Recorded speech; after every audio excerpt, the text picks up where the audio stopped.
Hi friend! Marian here. Good afternoon. So, nasa ano tayo? Robinsons Star Mills in San Fernando.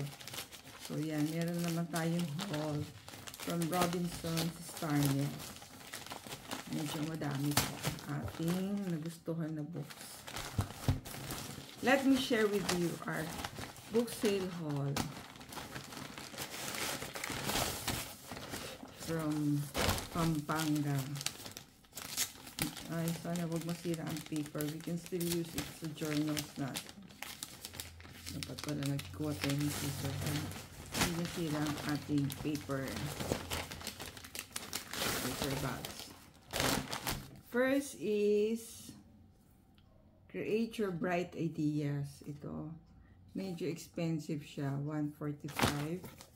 Then, Dare to be a Courageous Girl. So, prompt siya eh. $130 pero yan. Marami siyang mga prompts. Look up John verse 14 to 21 to 24. What does the passage say about how we show love to God? Journal about what this means to you. So yan, may mga challenge siya. To grow spiritually, to be wise with your screens.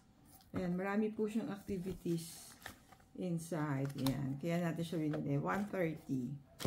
Then, Get Creative. 10 pesos only.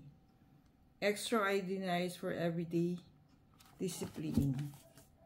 Good Vibes Only. So, journal din siya. Ayan, no? We can, creativity. Love Your Life in 30 Days. The Essential Companion. So, meron din siyang for 30 days what we can do to improve our lives. Church of the Small Things. 35 pesos. Meaningful life is really found into the small things. And a practical guide to self-deliverance. Simple keys to receiving kingdom. So yan, ang dami po na naman nating haul from book sale. Yan, read lang po tayo ng read at we will learn so many things.